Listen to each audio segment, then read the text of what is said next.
Well, hello there, and this is Auntie, and I'm here to do my review of 90 Day Fiancé Happily Ever After, Season 6, Episode 13. Let's talk about ass. Everybody needs a sweet old auntie. Everybody needs with a whoop whoop and a boop boop auntie boop. that everybody needs. You can't make this up. Now you know that these are some crazy motherfuckers. Everybody needs a sweet old auntie. So why even bother? Aunties and lives, sweet old auntie.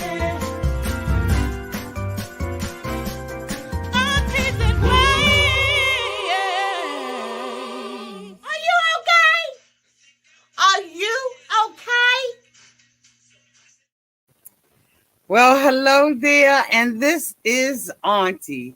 And if this is your first time being here, please like, comment, and subscribe to my channel. To all of my new subscribers, thank you all so much for joining the family. And to all of my nieces and nephews who have been here for the long haul, thank you all so much for your continued support. I am here to do my review of 90 Day Fiancé Happily Ever After, Season 6, Episode 13. Let's talk about acts. Okay.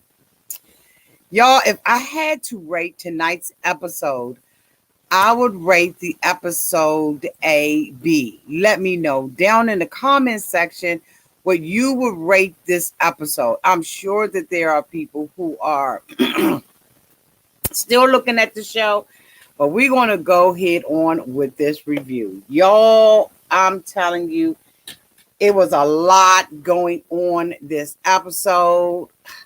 Y'all let me know if y'all agree. It was a lot going on. And so this episode, because of the intensity of it all, this episode absolutely got to be from me.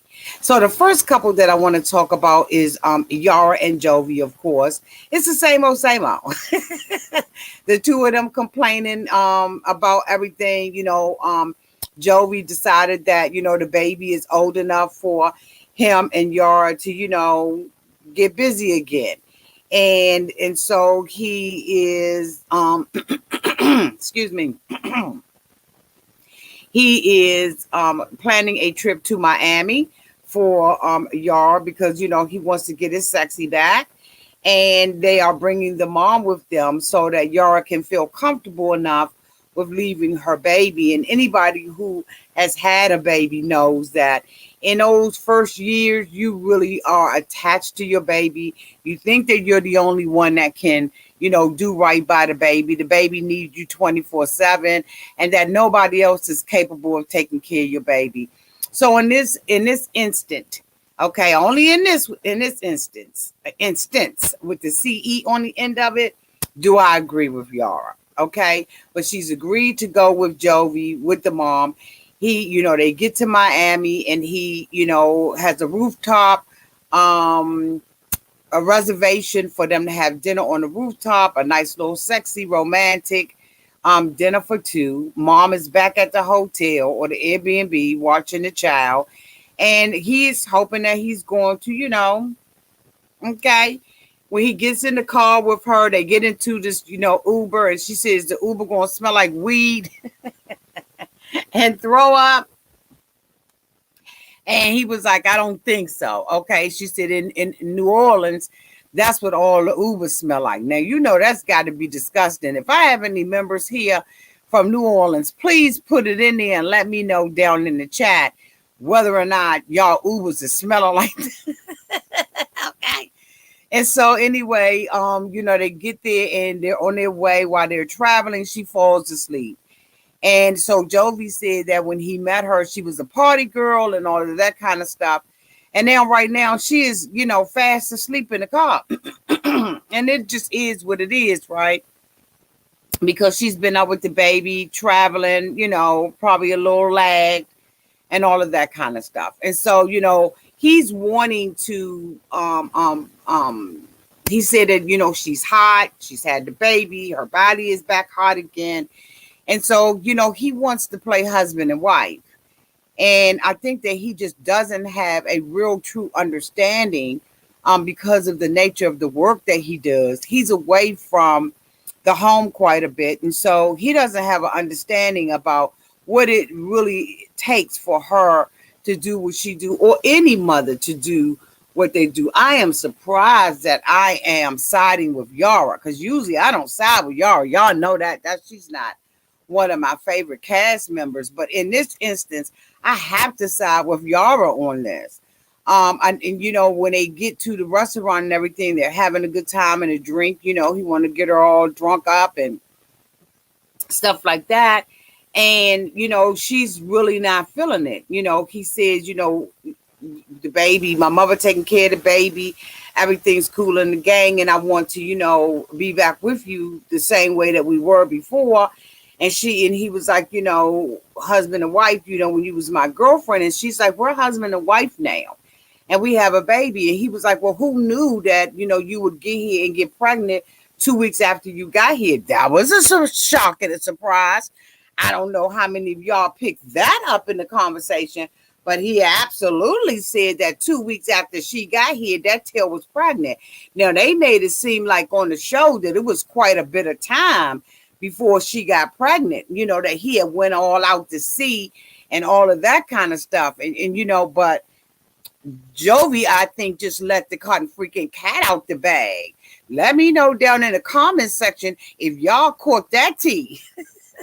Because your auntie picked it up, okay, before the teacup hit the floor, boo. That was very, very interesting that he said that. And I don't think that it was a slip of the tongue. So anyway, he and Yara again began to argue. And he said, you know what, if we go back home and the relationship is still this way, then we know that this relationship is not going to last.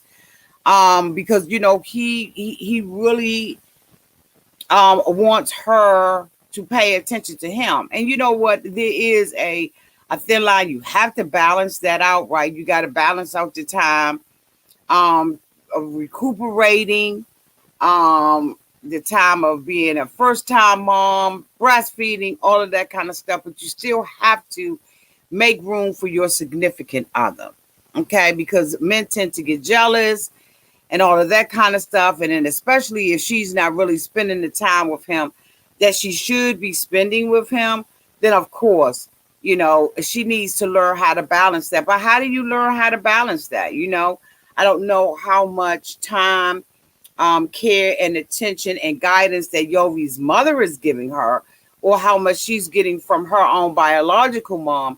But it's a balancing act. And, you learn after a while. There's a commercial that's out that shows a mom with her first baby and all the care and attention that she gives to that baby.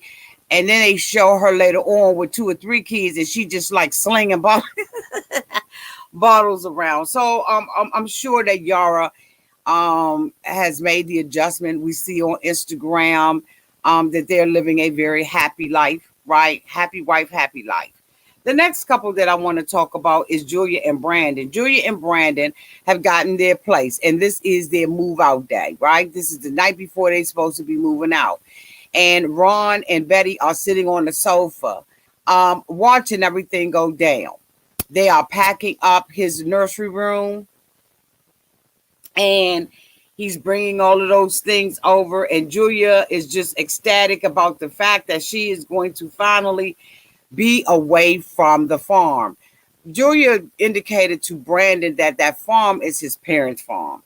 Brandon is trying to let her know that if anything happens with my parents, we're going to inherit that property. But Julia is only thinking about today. I'm kind of conflicted with with some of the stuff that's going on with them. Y'all let me know down in the comment section, and I'm sure you will. But I'm kind of conflicted because on one end, Julia is pushing Brandon past what he can afford, in my opinion, right? And then on the other hand, I'm saying she needs to push him and stretch him. But you can only do what you're financially able to do.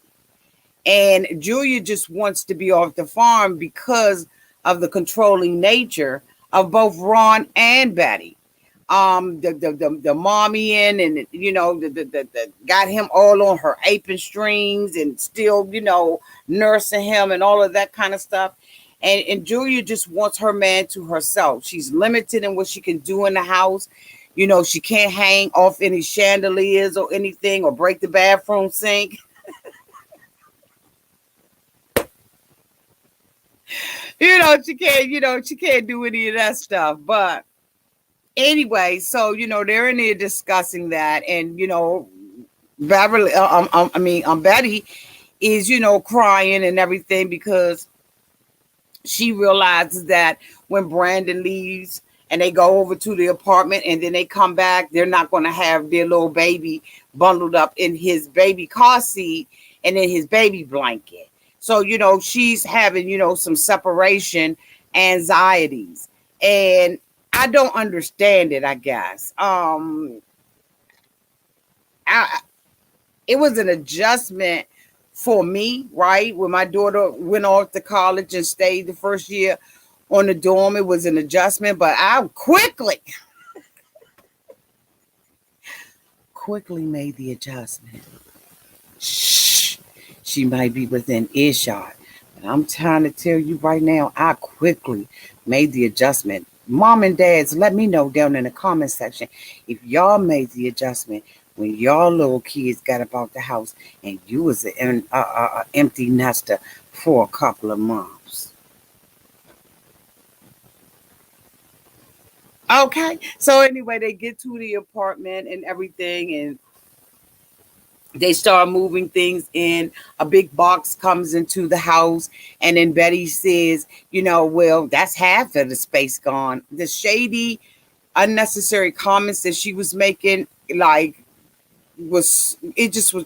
was so unnecessary. I don't want to disrespect the old woman, right, and talk about backslapping her or nothing like that, or putting some mask and tape over her mouth to shut her up. But the comments that she was making, I thought was just absolutely unnecessary. I thought that they were demeaning.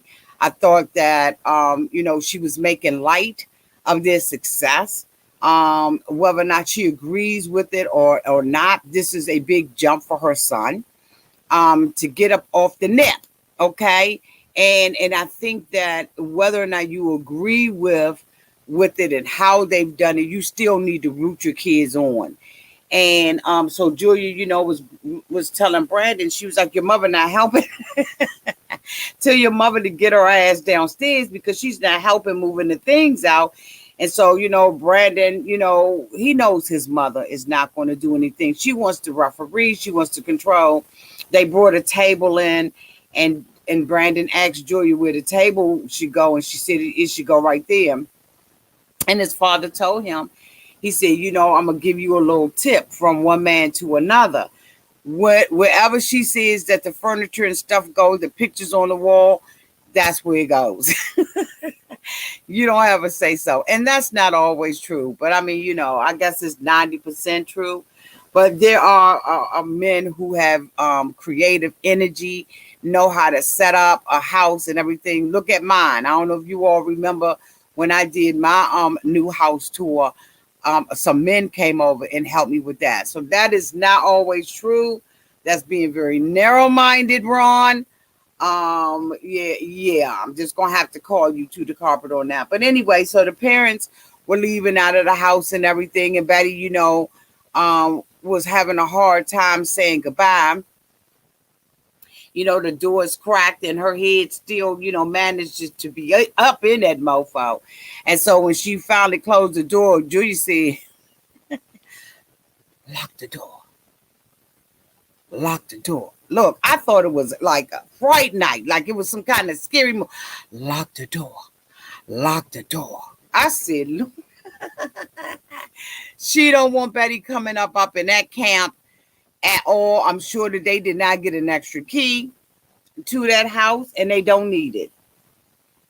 Because I see Betty doing what she want. One of the sad things was the dog. When they were leaving the ranch, the dog was jumping in the car because the dog didn't want to see them go. You know, dogs are smart. They understand that something is happening.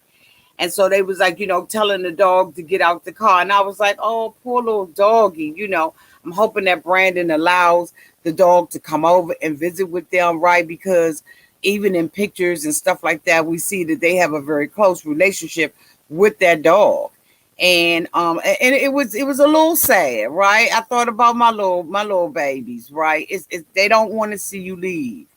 So I thought that was, like very, very interesting. The next couple that I want to talk about is Asuelu and Kalani.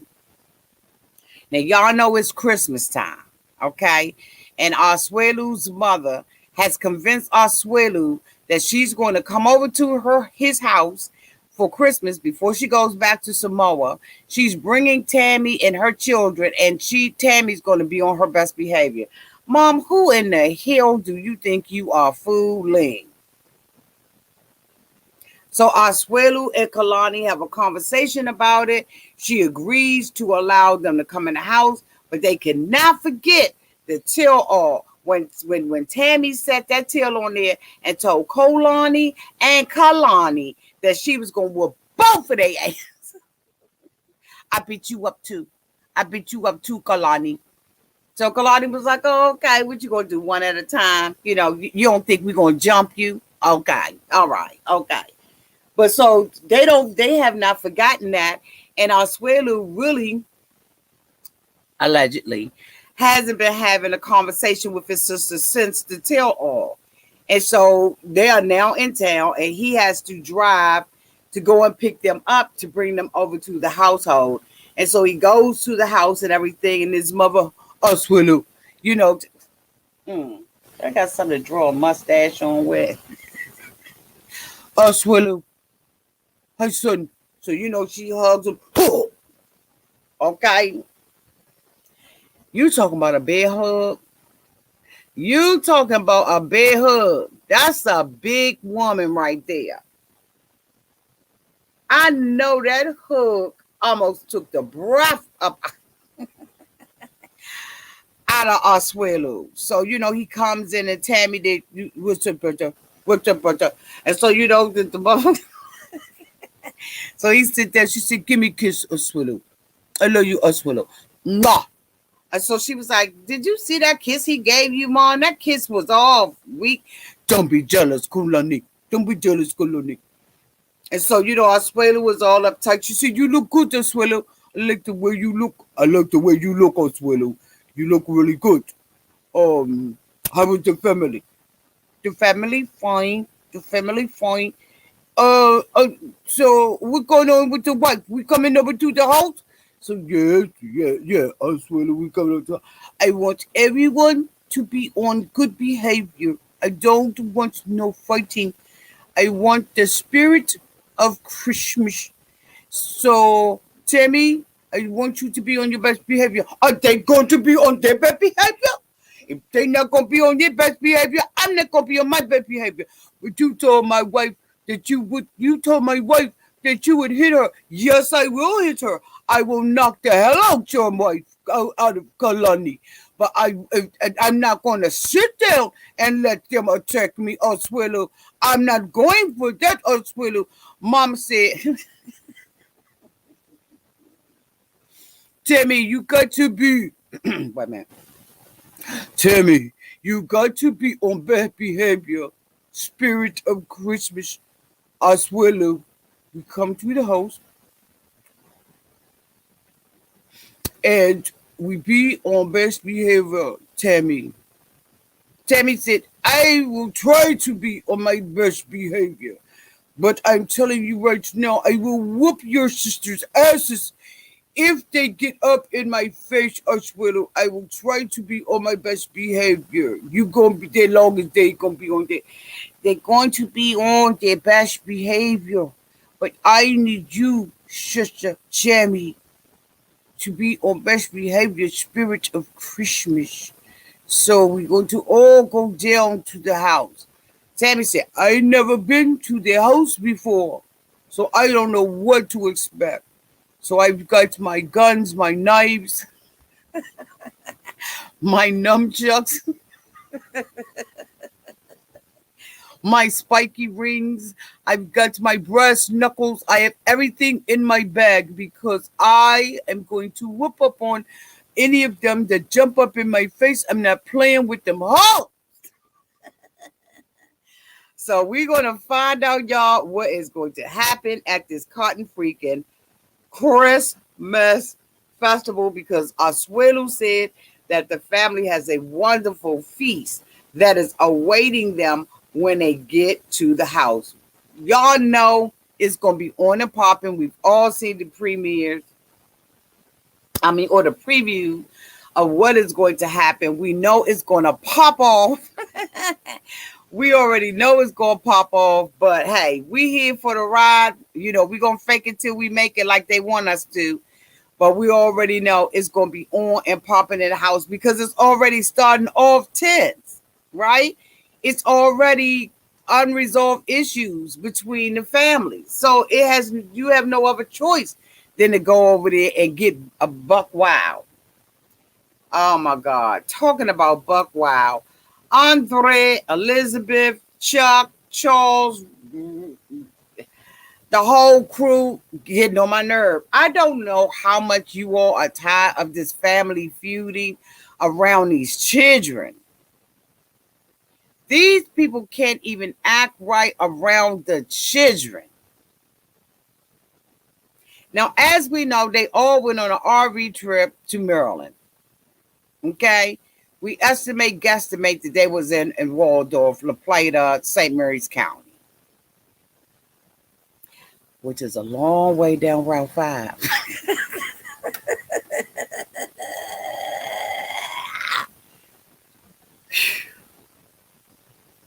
I don't like taking that trip. Damn self. So anyway, everybody in the family made a decision to fly back, but Andrei and Lizzie. They left that mofo to drive that RV back with his wife and his daughter all by their lonesome because there was such an argument at the family reunion. So they're back in town and everything. And while they were in Maryland, Chuck announced that he had purchased a home and that he was going to flip the home and split the proceeds from the sale between him and Andrei. Now, of course, the family, the sisters, Rebecca in particular, had a fit over it because they have been working this family business and working their father's pocket for years. They are accustomed to being the only one up in daddy's pockets as far as, the real estate end of it. Now, Libby is like a leasing manager, I guess. And so, they've been happy that, she's been in their job. She was a little sister. So, she got to get the hand-me-downs of the job, and of the work and of the assignments. That's just how it goes. The little one, you get the hand-me-downs. You wasn't here first. Let me get off of that. So anyway, Libby is just going to have a birthday party for her daughter. Her daughter is turning 2 years old. And she wants to clear the air. She said that the relationship between her and her sisters have been soured. And so she wants to clear this relationship between them. And she wants to talk about this deal that Andrei made with their dad before the party so it don't pop off at the party. So she sits down with her sisters and she tells her sisters that they made this deal for them to flip this house. Andrei is going to be the listing agent on it and he's going to flip it. Because as we know, Andre has been up underneath Chuck's butt to get what he can get out of Chuck. It just is what it is. But I got a feeling that all of them are like that. As much as I dislike Andre, and I dislike Andre, all of them are like that. All of them are doing the same thing, and the only thing that they thought thinking about is their bottom line. Whether that's right or wrong, you let me know down in the comment section. But they all up in Daddy Chuck's pockets, all of them. Their husbands. I don't like the fighting around the kids. It's very disturbing, especially at that 2-year-old little girl party. Y'all acting like that. There's absolutely some fakery with this, but some of this stuff is real. And the cutting up and all that. Okay, well, let me slow down. Let me tell y'all what happened for all of y'all that didn't watch the show. So she tells her sisters are upset about it, but they make an agreement that they're not going to talk about it at the party. They told Libby that, they feel like Andre is taking advantage of their father. One of the sisters said that she, I think it's Jenny or Rebecca. I don't know which one. They all look alike. Those two sisters to me can pass for twins almost. I can't tell them apart. I guess y'all can. Let me know in the comment section how y'all can tell them apart. But to me, they look like twins. But one of them said that she was the one who encouraged Andre to go to real estate school, helped him study for the exam and everything. And so Libby was like, well, at least he's trying, he's doing something with it, give him a chance. But the sister was like, at the end of the day, it's taking money out of my mouth. I mean, money out of my pocket and food out of my mouth. And so, of course, Libby is going to stick up for Andre until she got a problem with Andre and need her sisters to stick up for her. Two-faced it than a mother, okay? Two-faced it. So anyway, Libby and her sisters, they go and they do a little moon bounce test. And this is the day of the party. So they got the moon bounce going up. The little girl realizes she's 2. She realizes it's her birthday party. It's her special day. All her little cousins come over to the house and everything. And it's party and it's festive.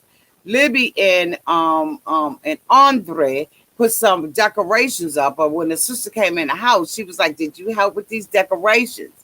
I thought you was wrong. You came up in there loud, wrong, and strong, sis.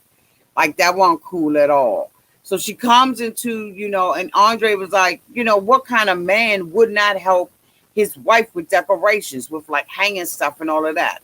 But, she's just picking and poking the bear, right? She's just poking the bear. And so, Andre's like, look, we ain't going to have all of this. I don't feel like arguing with you all. I'm not trying to go to war. Leave that stuff at the door. And so the sister agrees. They all agree that that's what they're going to do. The kids are out in the moon bounce. It's all festive and all of that kind of stuff. And then Andre comes into the house and, the discussion, he goes over there with the cake and he starts cutting the cake before the little girl gets to sing happy birthday. So they like, Andre, don't cut the cake. You got to wait till she sing happy birthday. No, I want to cut the cake. He want to cut the cake because he's ready to put out. And so, he wants to cut this cake. He told the kids need, something sweet or whatever.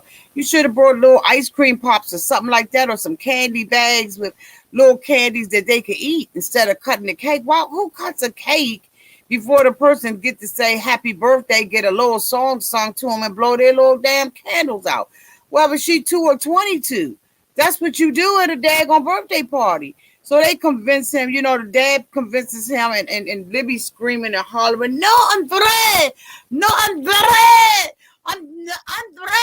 cut the cake, Andre. What are you doing, Andre?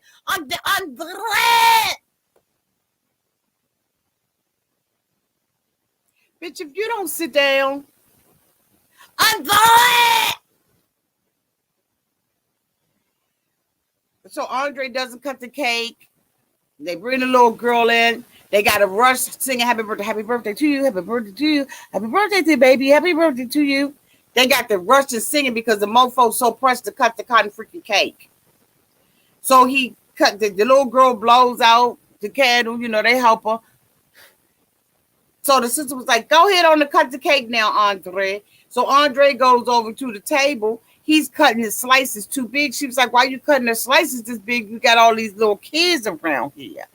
So she goes to grab Andrei's hand and stop the knife. And Andrei was like, Zorro.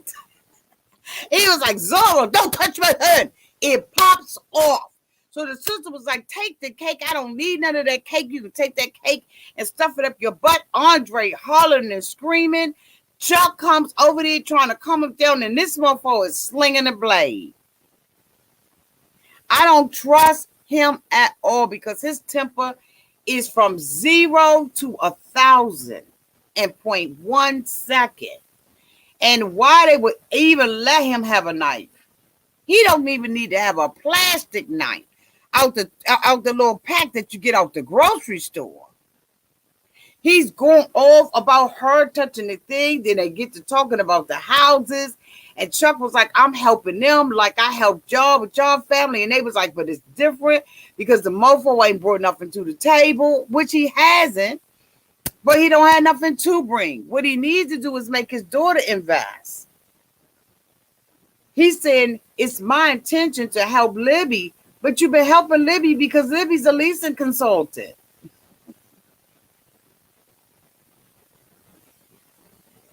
How many times does he have to help Libby?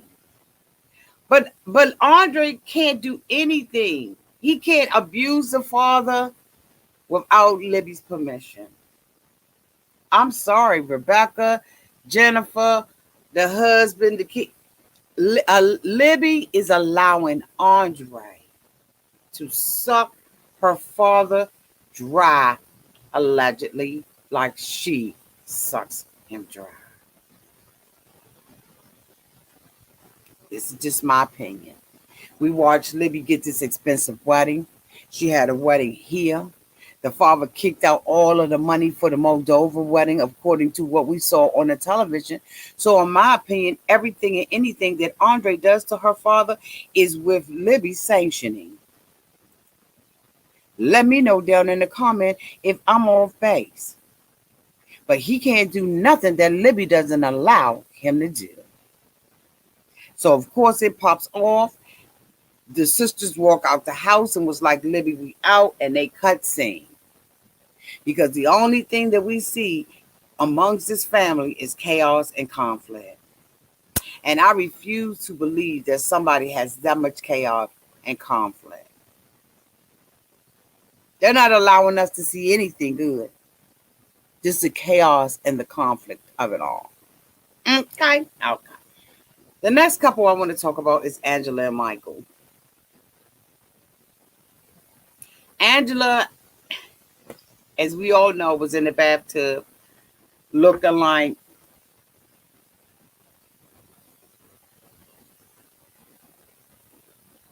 you fill in the blanks. In the comment section, y'all tell me what y'all thought Angela was looking like, because I just don't have the energy. I don't have the energy. Y'all write down in the comment section and tell me what y'all think that Angela was looking like. So Angela is, she's on cloud 9. Michael is too. Michael goes and meets with his friends. And he's having this discussion with his friends. They're asking him about Angela. He told his friends that she was in the bathtub and they was doing some things, and I thought it was a TMI. The boys was grossed out. The goofballs, as Angela calls them, were completely grossed out.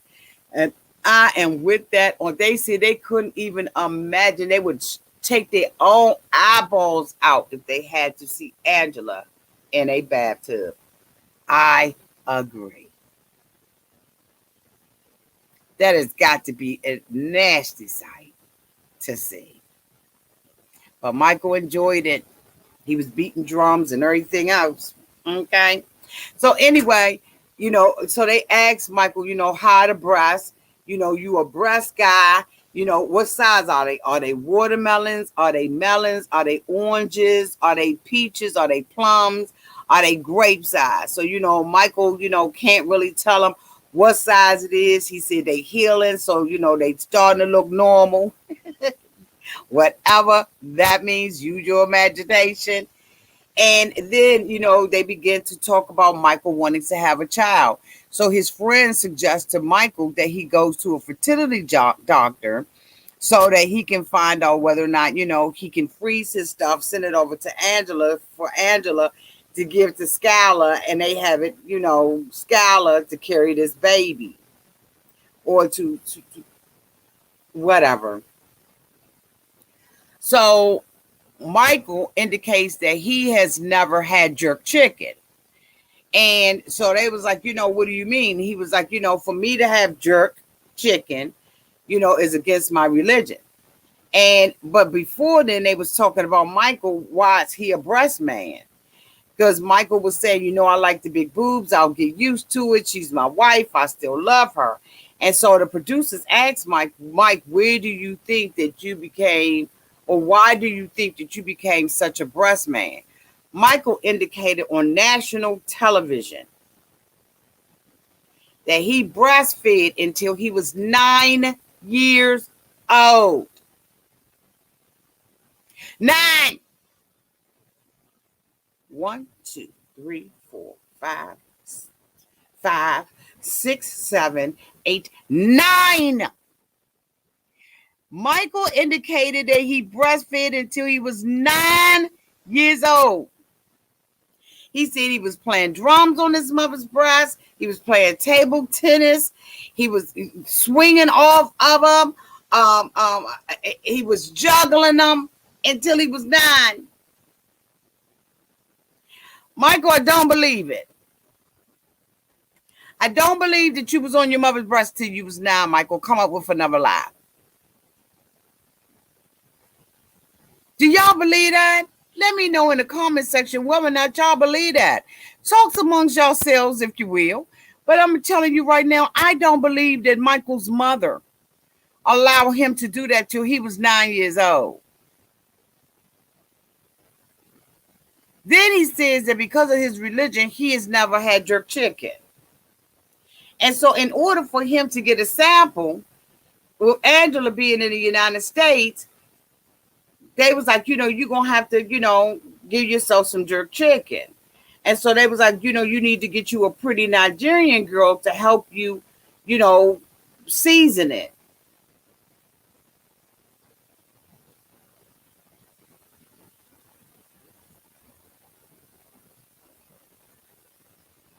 So Michael said, no. They going to film that. And Angela's going to find out about that. I called Angela and I asked Angela to do it for me. So Michael calls Angela, who's laying up in the bed, looking like the ghost whisperer.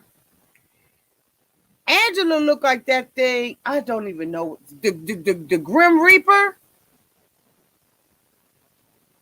That all of the surgeries that Angela has had. And I don't know if Angela's older than me or younger than me, but I know we neck to neck. Angela's looking like she's outside waking everybody up.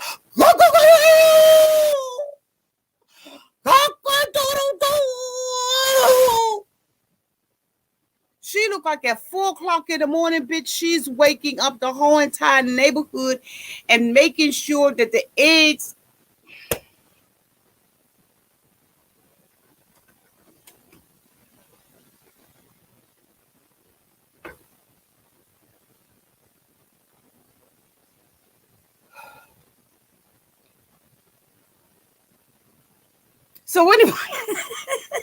So anyway, she's laying there and Michael tells her, he asks her how she's doing and all of this kind of stuff because he has to leave with that now.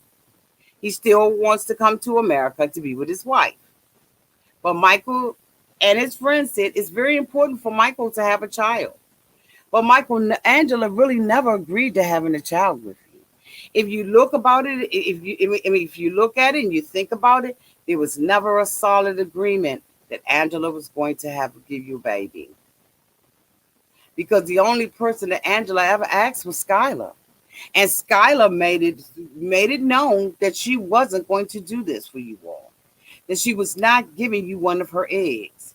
So the deal at that point was off the table because Angela was too busy paying for plastic surgery, which she said is causing her to live a healthier life. She's lost a lot of weight, but she's still chain smoking. So anyway, Angela now is talking to Michael. Michael is telling her that he wants to go to a fertility clinic. He said that he wants to take it, freeze it, and he wants to send it over in the mail frozen. And when he sends it over in the mail frozen, he wants it to connect with Skylar's egg. Angela said, "Bitch, is you crazy?" She said, "Michael, you crazy. Skylar already said she's not giving us an egg." And Michael, do you know that in order for you to give a drop in a bucket, that you're going to have to eat jerk chicken? And so Michael was like, "I need your help with that." So Angela says, "You know what? I'm going to go along with it to make him happy. But I got this body because I want to live my best life. I'm living my best life." She doesn't want to have a baby because Angela's old. Angela is old and cold. You know what? I just realized that it's super chats over here. Y'all, I'm so sorry. Thank you, She Crab Diva, for the $20 super chat. Angela looks like the sea witch from the Little Mermaid.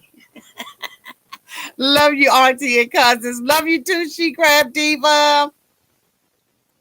Thank you so much, Jessica O, for the $4.99 super chat. She's younger than you, auntie, and yet she looks like she could she could birth you.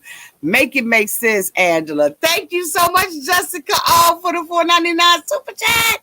Thank you, boo. Let me check up here. See how far back it'll let me go. Did I miss any more super chats? I can't see. Okay, so it stopped right there. Thank you so much, beloved. Thank you for the super chat. If anybody else sent one, I'm sorry it did not allow me to go back any longer. I mean, any further. Angela looks 62. Okay, Clarissa.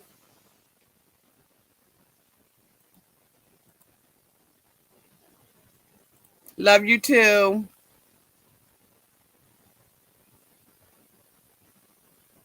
So anyway, he is, making the decision that, he's going to do this. Angela's going to support him in this. Angela is jerking his chain. She says, "Michael, I thought that we weren't going to talk about this until you got here to America." And so Michael is just like, she's just dragging him along. It's so sad when you really think about it. Because when I was looking at it, I was like, Michael is delusional. Like, Michael is really delusional if he thinks that this is how this is going to end. With him having a baby. The best that Michael can do is to come over here, stay with Angela long enough for him to get his green card good, and invite him somebody else. And I know that's wrong for me to say. I know it's wrong for me to even think that because I don't even believe in cheating. But in my opinion, this is an exception to the rule. Okay? This is an exception to the rule. Y'all, last but cotton freaking certainly not least is Michael and Natalie.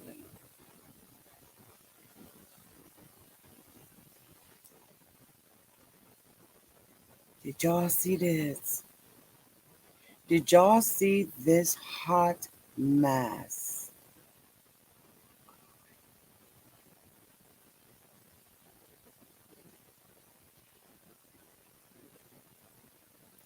We open up this episode with Natalie talking to her girlfriend Julie or Judy or Judith. But I'm telling you right now, she look like a witch. She act like a witch. She, in my opinion, this lady a witch. I don't mess with witches. I don't mess with them at all. I stay clear from witches. Angela,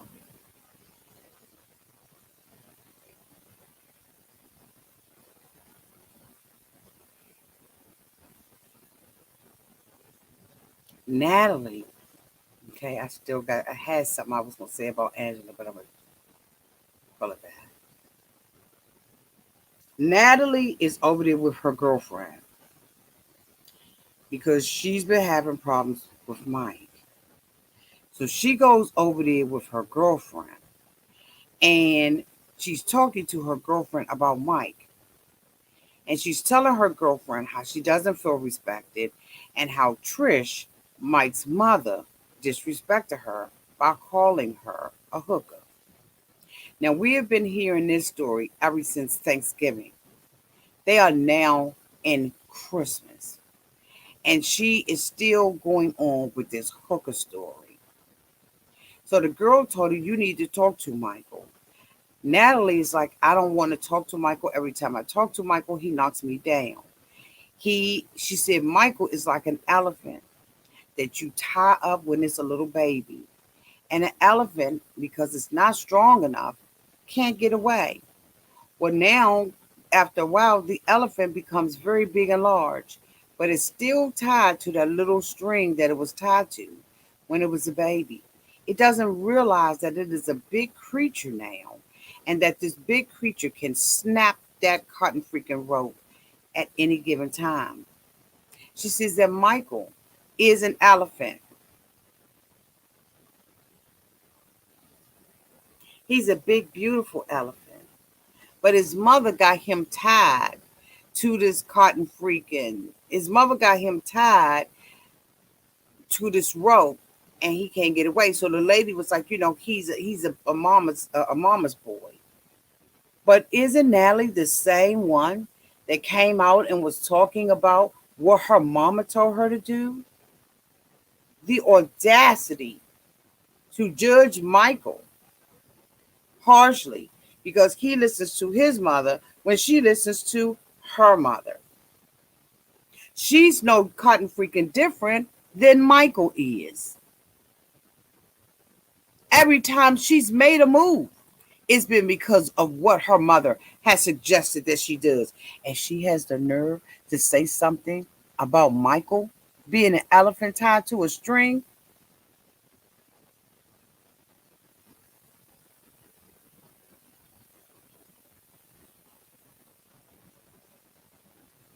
Now, as we remember, Natalie had a doctor's appointment to have surgery on her nose. She told Michael to take off for a whole week. Michael takes off for a week, and the day of the surgery, she leaves him behind. Everything that Natalie has wanted, Natalie has done, with or without Michael's permission. And basically giving Michael her ass to kiss. Y'all know she has.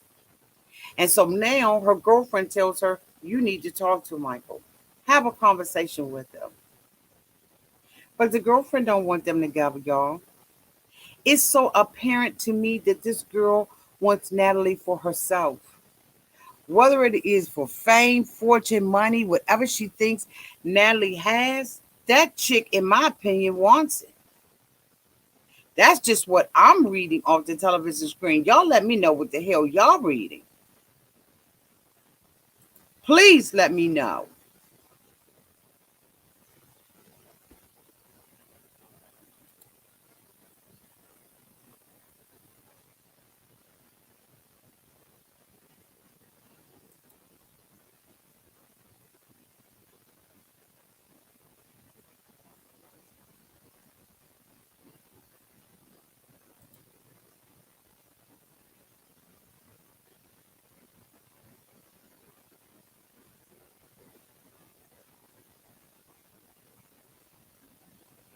For real?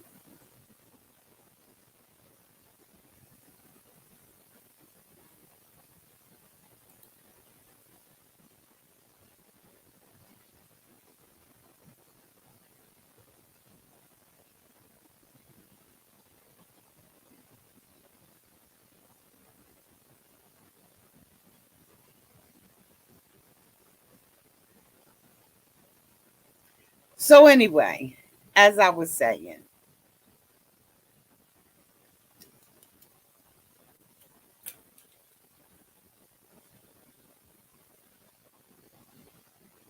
Natalie decides to go back and have a conversation with Mike because she wants to find out what the problem is with Mike's mom.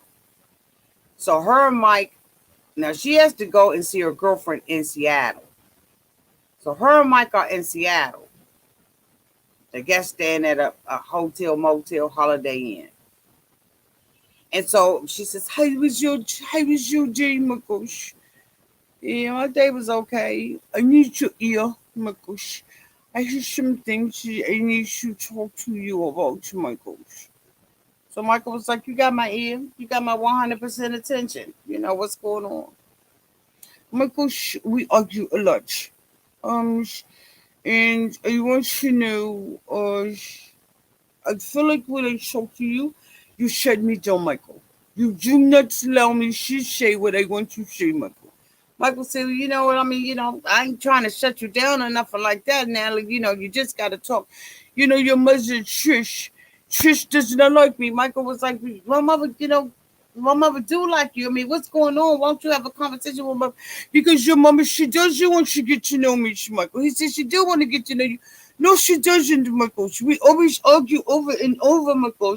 We don't get along, Michael. So Michael was like, I mean, you know, just have a conversation with my mother. You know, she was a kid, you know, get married and all of that, Michael. Michael said, but you got a fucking mouth, talk. So next thing we see is Michael and Natalie sitting on the sofa. And they're going through the situation that's happening in their relationship.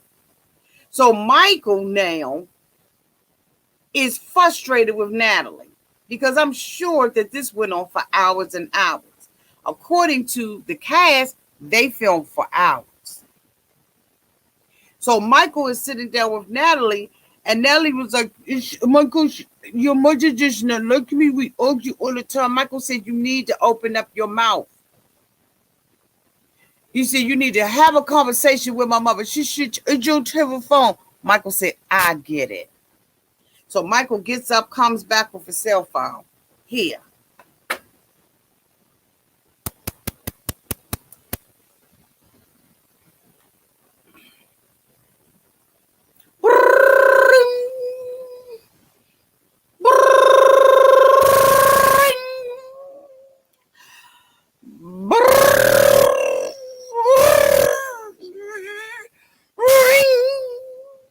Hello, Trish. Hey, Natalie. Hi, Trish. I want to get something straight. Okay. So Trish was like, okay. Show me how did you feel about me? And show me why. Trish said, look, let me tell you how I feel about you. You be mean. You be mean to my son. You treat my son mean. All the things that Michael has done for you. He puts food on your table. You're talking about food until I get my green card and I can work and be the best actress in Hollywood. You're talking about this, Trish? Because she feeds me, Trish? So Michael was like, wait a minute, hold up. What are you talking about? Because you just give me food? Michael give you everything. Oh, wait a minute, hold on. She on speakerphone. Michael give you everything, Natalie. He does everything for you. And anytime something doesn't happen and doesn't go your way, Natalie, you get mad. Everything is about you, Natalie. You be mean to my son. Michael was like, and then you didn't even call my mother for that. Ask the question, Natalie. Ask the question. Ask my mother, did she say that uh, Trish was like, let me tell you something. You ain't got to ask me a damn thing. I'm going to tell you what it is. I never even came close to calling you a hooker. I don't know where you came up with that boop boop, but you need the boop, the boop boop, the boop boop off with that boop. I said, okay, Trish, tell us how you really feel. Trish said, knock that boop off. Knock it off. So now Michael was like, she was like, but just, Trish said, look. Mike said, look, if you want to, she said, you don't love my son. You be mean to him. I said, why is she saying you be mean? Why couldn't she just say you're mean? You are mean to my son. You mistreat my son. Why you be mean? Okay, did y'all catch that? Did that annoy y'all like it did me? So Trish said, you don't love my son, Natalie. And I know you don't. Because a woman who loves a man don't treat him the way that you do. And I'm going to tell you right now, Natalie was shooketh. She was shooketh because she knew that Trish was telling the truth. Natalie was left sitting up that mofo with cotton freaking frizzy ass hair and no excuse, no way out. She couldn't backpedal her way up out of there, honey, if you paid Natalie $1 million and gave her a brand new weave. That bitch was sitting up there looking like a straight ghost. All the blood was out of Natalie. Natalie was, Michael said, look, I'm going to tell you right now, if you want to go there, let's go there. What happened to Christmas? Natalie was like, he said, what happened at Christmas, Natalie? Let's talk about what you did with all the gifts that I brought you for Christmas. Did you not take all the gifts that I brought you for Christmas and take them over to your friend's house and give it to her family and friends? All the stuff I brought you and put up underneath that Christmas tree, you ungrateful. Ooh, calm down, Auntie. It is true. It is true, my gosh. It is true. He said, nobody, you like a little kid. He said, nobody treats their husband like that. I don't care where you came from. I don't care what language you speak. I don't care about your ethnicity. I don't care about any of that. Nobody who loves their husband treats him like that. And let me tell you, you better get with the program or get out. I see. Nellie was like, record snicker. I've been found out, bitch. You record snicker.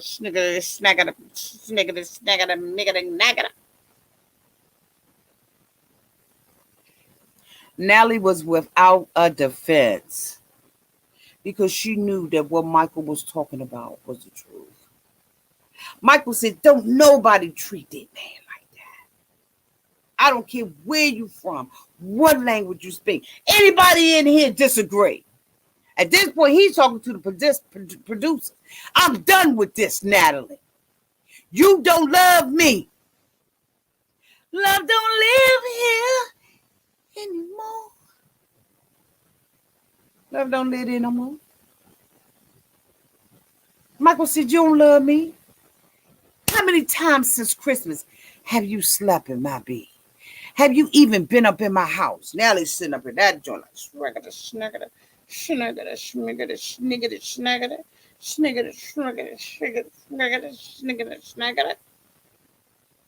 How many days you been there, Nellie? You been over your friend Julia's house. I got a room there. I have a room there. Oh, Michael said, oh, no, you got a room? You got a room over there, Nellie? Yes. I love you, Michael. But you all the time, Michael. Look how you treat me, Michael. Michael.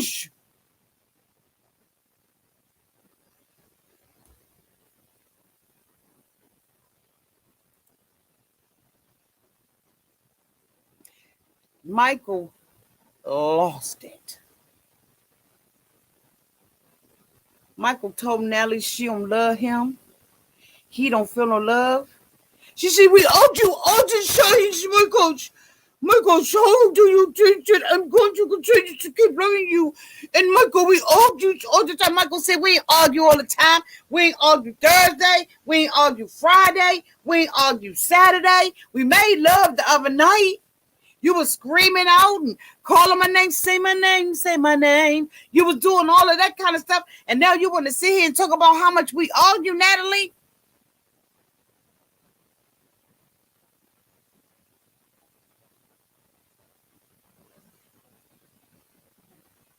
It's over. That was it right there, y'all. And when I looked at Natalie and the stone-faced woman she became, when smacked with the truth, I see why Natalie has been divorced multiple times. Why nobody has stayed with Natalie. I saw it. And as much as we want to be woman power, she used the dog out of money. Here she is, has a room at her girlfriend's house.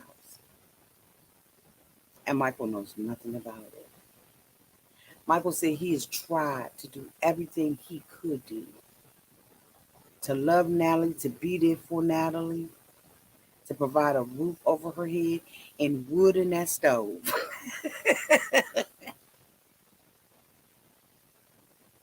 He's tried everything. He even let her bring a rat pack up in the house. And Natalie didn't appreciate nothing. Natalie got an exit plan. Always has had one. The girlfriend, Julia, she probably knew her before she even applied for the show. I guess this is the one they was in the wedding together with. I don't know. But I'm going to tell you right now, Natalie had an exit plan. And Julie, in my opinion, is that exit plan. I think that this was the beginning of the end. It played out on television. They may not have planned for it to. But oh yeah. Nelly had an exit plan. A lot of these beefs, I believe, in my opinion, were manufactured by Natalie in order to. Anyway, I'll leave that up for y'all in the comment section. Y'all, this is the end of my review. This episode, again, in my opinion, is worthy of the beat that I gave it. For all of y'all that just came in, let me know down in the comment section what you think about this. Who's right? Who's wrong? Like, what in the foolery did we just watch? Was this the beginning of the end? I absolutely think so. Absolutely think so. Anyway, love you all to pieces. Thank you all so much for the super chats. If you send me a super chat and I missed it, I apologize for missing it. Hold on, I think that my mod has sent me some super chats. So let me shout those out real quick for all of y'all that got time to hang around. Oh, it's blurry. I can't even see it. Oh, it's blurry. Thank you so much, Tanya Lewis, for the $4.99 super chat. Tell it, Auntie. Thank you, Tanya. Ooh. Wait a minute, y'all. Oh, I can't see that. I think it says Charlotte. Thank you so much for the $5 super chat, Auntie. I love you as always. You make me laugh. Blessings always to you. Thank you, Charlotte, for the $5 super chat. Thank you, boo. Oh, I can't read that at all. I can't read that at all. I'm sorry, y'all. I'll try again on the. Oh, yeah. These are too blurry. I can't even see them. I think it's Gypsy Heart sent some. I see those 7s on there. Thank you so much, sweetie, for the super chat. Can't even see how much it is. It's real blurry. Thank you, Brittany Lynn, for the $4.99 super chat. I think Natalie and Julie are going to be partners soon. Julia seems crazy too. Run, Michael. Okay, thank you, Brittany. I'm sorry, y'all. The other ones, I can't see them. They so blurry, I can't see them. Yeah, I can't see that one either. No, I can't. I can't. I can't see it. So she tried, and I can't see them. They came across very, very blurry. But thank you all so much for the super chats, and thank you all so much for your support and your love and your kindness towards this old woman. Okay, you all have a great Monday on purpose, and I love you all to pieces. Thank you, moderators, for all that you do. Bye, y'all.